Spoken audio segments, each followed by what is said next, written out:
Hello everybody and welcome to this series show review vlog for Fullmetal Alchemist Brotherhood. Now, as you may notice from the timestamps or upload times, this is about like maybe 2 weeks late, I don't know. I've been trying to make this outro or this review vlog, but there's honestly like I want to keep this under 50 minutes and so I can't. I haven't ever managed to make it under 50 minutes. This is like take 20 or something, so let's get through the actual technical details of the show, and I'll just really briefly talk about the show. Naturally, if you have any questions about my opinions more accurately, there's the questions. Comments, rather. So, first of all, I am going to talk about the flaws of the show, and that's very much the beginning part. The show really starts off very slowly, or, well, actually no, it feels slow because nothing really is happening, and it moves by really fast, skimming over a lot of details. Now, it's understandable since they wanted to put all of their energy into the final arc, and that shows off. However, the 50 episodes before it, or almost 50, really are quite subpar, especially in their pacing. They are not bad, but they are not as good as the ending. Well, that's unfair to say, but you know. And then another thing is that the show has very magnificent, well, picturesque quality to it. However, in action, it doesn't look quite as neat. It has a lot of scenic moments that are very good to capture. However, when it starts moving, it doesn't look quite as good. It still looks good, though, so don't get me wrong. Now, those are naturally the flaws, and of course it has some stereotypes, it has some generic messages, it has a lot of, typical anime things. However, those are very minor nitpicks, and they are not used in abundance, so they don't bother most people, me included. So let's talk about the actual parts of it. And for most part, I'm going to have to say that the sound design is pretty good, not excellent, but it's pretty good.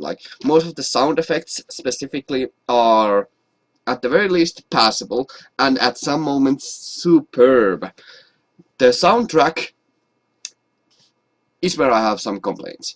Some songs are overused. Some songs are not as good as they could be. However, both of these facts are redeemed when there are actually amazing soundtracks. And the use of some of the soundtracks is very good. The show does know how to make dramatic moments, and it does them so very well. So don't let... I sounded a bit too harsh there, but you know. Now, the voice acting is certainly something that will turn people out of. Now, especially the dub. The dub has... Ed's voice actor can turn a lot of people away. Al's voice actor may sound little flat sometimes. Some of the voice actors may not feel like fitting, but those are something where it's mostly just a personal issue. However, I found them to be fine. They are contrasted, that they are very different from the usual the manner that the Japanese voices are, and there it is very much a personal preference. For convenience sake, I use the English dub in the commentary, so take it as you will. Now, art style wise, the show looks really gorgeous. I love the animation, and I love the art style as well. The animation is very good, however, sometimes the action feels rather stilted. The movements are not choppy, the movements are sometimes kind of feel like they are moving slowly, even though they are moving considerably fast.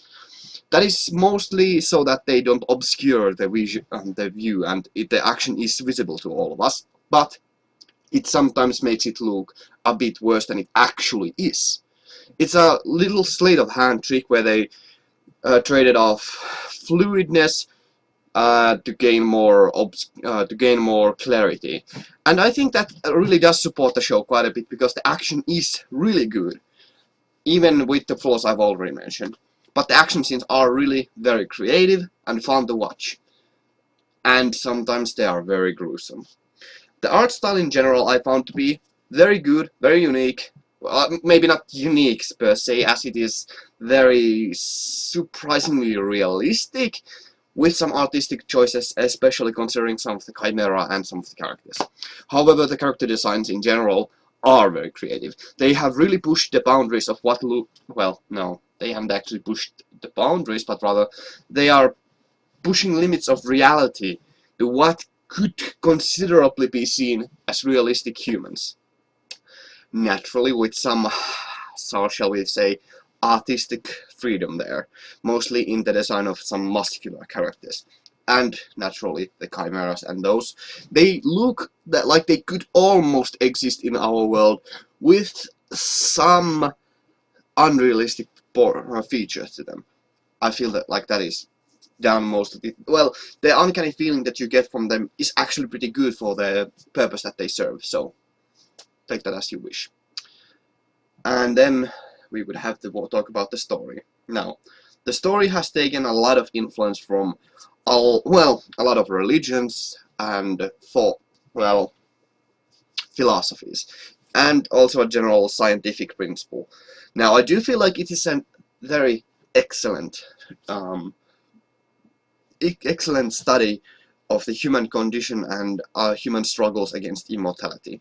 I really like that type of storytelling, and it's explored really well in the show, in my opinion. Though I feel like the manga did it better because it didn't have to cut so many corners. Again, this is something where you have to judge for yourself whether you should even see this anime. I don't really think that I really like the anime, but I feel like you should read the manga first. However, as a cursory glance, it is certainly entertaining. So, because of the story, it still is kind of fine, even though they cut a lot of corners there. Still, it's fine enough. And we would have to, yeah, I know, this is probably gonna be under 15 minutes, but I just want to get this over done with. So, the characters are one of the story's best parts. Now, the show revolves heavily around Ed and Alphonse, as it should. They are the main characters. However, it doesn't focus on them all the time. And that kind of change of perspective, while it is not always used because the creator decided to stick to the viewer proxy main character, in this show, as well, they have a lot of conspiracies and a lot of conflicting ideologies and a lot of sides to the whole issue. It's important to show us all the information so we can grasp the whole widespread chaos across the nation. It's important for us to see everything and so we can understand it. Most of the thoughts are actually given to us from the characters, like they are very blatant and they are obvious, so they are easily understood. While that may lose some of its mysteriousness and intrigue, shall we say. Again, the show does trade intrigue and obscurity for clarity, which certainly is an interesting choice, and I feel like they really do play well to that. However, the naturally intrigue is better for some, while clarity is usually better for everyone. So, you know, they really had to make some trade-offs here when they had only 64 episodes to make the anime. Still, I'm gonna keep this under 10 minutes because I have a headache. So, the show is superb. I highly recommend anyone who likes some kind of philosophical judgment and wants an exploration about belief systems in general. I highly recommend the show to anyone who is interested in those topics.